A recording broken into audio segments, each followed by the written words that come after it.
और मैं ये कहना चाह रहा हूँ, मैंने ये सीखा है अपने पिताजी से, और सीख सकते हैं इसको, ये केवल तुक्के की बात नहीं है, सीख सकते हैं। मेरे जो पेरेंट्स हैं, पिताजी और माँ, वो एक अनूठा कॉम्बिनेशन है।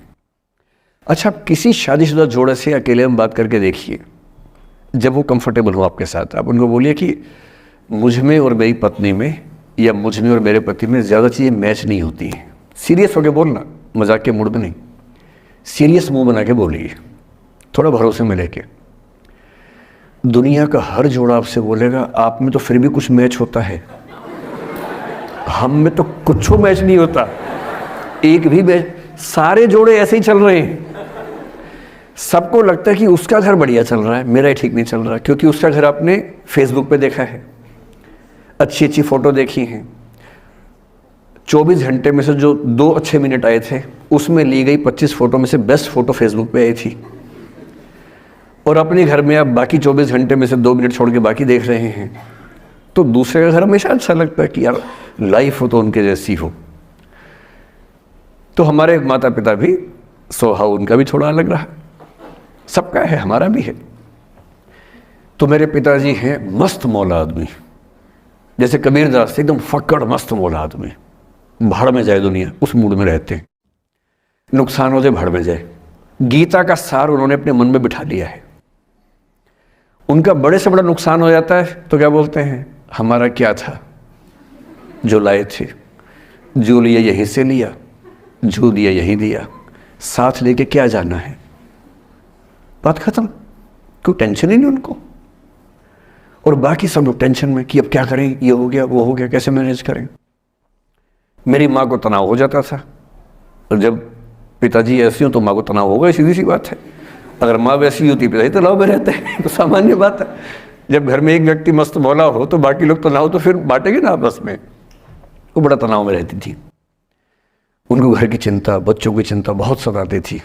पिताजी भी चिंतित थे बच्चों को लेकर, जैसे कोई पिता होता है, पर उनकी नेचर थी कि ठीक है देख लेंगे जो होगा, अरे देख लेंगे, अरे भाड़ में जाओ, उस मूड में रहते हैं, आज भी रहते हैं। मेरी माँ 73 की उम्र से कुछ महीने पहले चल बसी, उनका जीवन समाप्त हुआ। मतलब मुझे नहीं पता कि जीवन क्यों समाप्त होता है, क्योंकि बड़े बूढ़े कहते हैं कि हर व्यक्ति की सांस का इतिहास है, सांसें लिखी हुई हैं ईश्वर ने, उतनी सांसें मिलेगी।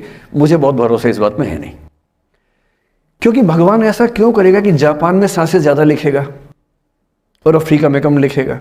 भगवान ऐसा क्यों करेगा? और अगर सांसें पहले से लिखी हुई है तो हमारी जीवन प्रत्याशा क्यों बढ़ती जा रही है? अगर सांसें पहले से फिक्स हैं तो आज़ादी के समय से लेकर आज के 70 साल में जीवन प्रत्याशा लगभग 2.5-3 गुना बढ़ गई। और हम ये भी कहते हैं कि लोग खराब हैं। अगर लोग बुरे हैं तो जीवन छोटा होना चाहिए कर्मों के हिसाब से। लोग खराब हैं और जीवन बड़ा होता जा रहा है। तो मुझे उन मान्यताओं में बहुत भरोसा है नहीं कि सांसें लिखी हुई हैं। अगर सांसें लिखी होती तो मनुष्य की औसत आयु 25 साल से ऊपर नहीं होनी चाहिए थी, 25-30 मैक्सिमम। और हम 70-80 साल धूमधाम से जी रहे हैं, जिसका मतलब है कि ये भगवान से ज़्यादा इंसान ने लिखा है, मेडिकल साइंस ने लिखा है, वैज्ञानिकों ने लिखा है। और मैं ऐसा व्यक्ति हूँ, मैं बहुत धार्मिक व्यक्ति हूँ नहीं, और मैं इसको छिपाता भी नहीं हूँ। मैं बहुत छिप छिप के बहुत जी लिया। अब मैंने ठान लिया कि मैं जैसा हूँ वैसा रहूँगा। ना मुझे किसी पार्टी से मतलब है, ना किसी विचारधारा से मतलब है। मैं विचार वाला आदमी हूँ, धारा वाला नहीं हूँ। जिसको धारा में बहना है बहे, हम तो अकेले चलेंगे, विचार के साथ चलेंगे। जो ठीक लगता है वो बोलेंगे और वैसे ही रहेंगे। हाँ, गलत बोलने से बचता हूँ, किसी के बारे में गलत बोलना मुझे अच्छा नहीं लगता है, लेकिन जो सही लगता है वो तो बोलूँगा ना भाई। मेरे पिताजी 81 साल के हैं, अभी 81 साल के हुए कुछ दिन पहले, और एकदम मस्त मौला आदमी है, मुझसे ज़्यादा युवा हैं। मैं 50 साल का बूढ़ा हूँ, वो 81 साल के युवा हैं। उनके चेहरे की चमक, मतलब कई ट्यूबलाइट फेल है उनके सामने, ऐसी चमक चेहरे पर रहती है। क्यों रहती है? उसकी एक वजह यह है कि वो रोज़ सुबह 2-3 घंटे प्राणायाम, योग, ध्यान, बहुत कुछ करते हैं। उनका भोजन इतना संतुलित है, सप्ताह में कम से कम 1 बार, कभी कभी महीने में 4 से ज़्यादा 6-7 बार उपवास करते हैं पूरा। वो सब चीज़ें उनके अभ्यास में हैं, जो मेरे अभ्यास में उतनी नहीं है। मैं भी कोशिश करता हूँ, पर अभी उतना सफल नहीं हो पा रहा हूँ। पर मेरी राय में उनके इस सुंदर जीवन का सबसे बड़ा राज ये क्षमता है कि वो हर चीज़ को लेट गो कर देते हैं। तनाव उनके पास आता है तो फिसल के निकल जाता साइड से, लेते ही नहीं तनाव किसी बात का। कुछ भी हो जाता है तनाव ही नहीं लेते। और मुझे लगता है कि काश ये चीज़ मेरी माँ के स्वभाव में होती, कम से कम 10 साल उनका जीवन और ज़्यादा तो होता।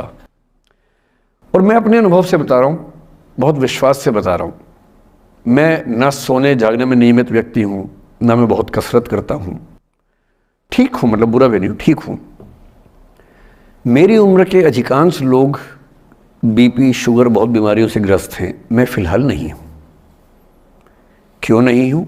मेरे पास इसका उत्तर एक ही है, मैं लोड लेता नहीं किसी बात का, दबाव लेता नहीं, तनाव लेता नहीं। भाई अच्छा हो रहा है तो भी ठीक है। जब मैं सफल, जैसे मैं 3 साल में पिछले काफ़ी सफल हो गया, जितना मुझे नहीं होना चाहिए था, मैं तुक्के से हो गया हूँ सफल। अगर मैं सफल हो गया तो मैं इस बात का लोड भी नहीं ले रहा कि मैं सफल क्यों हो गया। अरे हो गया, तुक्के से तो हो गया। कई लोग हो जाते हैं, हम भी हो गए, ऐसा क्या है। कल को नहीं रहूंगा, मान लीजिए, ऐसा हो सकता है, कल को फेल हो जाऊं कहीं। फेलियर को पचाना पता नहीं कितना मुश्किल होता होगा लोगों के लिए। मैं अपने बारे में जानता हूं, मुझे मुश्किल नहीं होने वाला, क्योंकि मैंने सफलता का लोड लिया ही नहीं अपने ऊपर। विफलता मुझे क्या प्रभावित करेगी, बहुत फर्क नहीं पड़ता है। और मैं दावे से कह रहा हूं कि यदि ये टेम्परामेंट आपका हो, जो मेरे पिताजी से मैंने सीखा है, तो आप जिंदगी में सफल कितने होंगे वो एक अलग पैरामीटर है, पर आपकी जिंदगी शानदार होगी। और जितनी जिंदगी आपकी है, जितनी सांसें आप कहते हैं कि लिखी हुई हैं, गारंटी से कह रहा हूं कि 10 साल बढ़ जाएंगे। कुछ और लोगों के आप कम कर देंगे अलग बात है, लेकिन अपने 10 साल बढ़ा लेंगे। इसलिए ये सीखना बहुत ज़रूरी है कि कैसे लेट गो करना है जिंदगी की चीज़ों को। 3-4 प्रसंग होते हैं। एक होता है कि आप किसी को बहुत चाहते हैं पर वो आपको नहीं चाहता। आपकी उम्र में ये सब तो खेल होता है, और क्या खेल होता है। मेरे घर में 2 बच्चे हैं 17 साल के, तो मैं उनको देख के समझता रहता हूँ।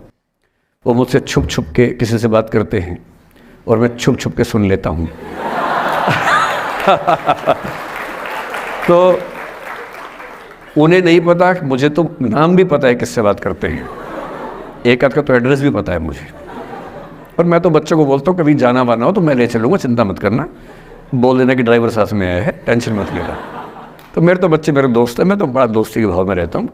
मेरा एक ही बेंचमार्क है कि वो जिस उम्र में जैसे हैं मैं कैसा था, और वो मुझसे अच्छे चल रहे हैं। उससे ज़्यादा उम्मीद मुझे करने में नहीं चाहिए। मैंने जो कुकृत्य 8वीं क्लास में किए थे उन्होंने 11वीं क्लास में किए, तो बहुत है। मैं ये क्यों मान के चलूँ कि वो देवी देवता पैदा होंगे? मेरे ही तो बच्चे हैं भाई। जीन तो मेरे ही है, तो कैसे देवी देवता हो जाएंगे? तो ज़्यादा उम्मीदें क्यों पालनी है बच्चों से भी? मैं क्यों चाहूँ कि मेरा बच्चा IAS जॉब करे? क्यों करे वो? IAS भी क्यों करे? उसका मन करेगा तो करेगा, नहीं करेगा तो भाड़ में जाए। अगर वो कहेगा कि मुझे स्टार्टअप करना, स्टार्टअप कर लो भाई। अगर वो कहेगा मुझे कुछ और नौकरी करनी है प्राइवेट सेक्टर में, तो वो कर लो। मैं क्यों ठेकेदार बनूं उसका भाई? मैं क्यों ये चाहूँ कि वो मेरे रास्ते पर चले, मुझसे बेहतर बने? ये सब बेकार की बातें हैं।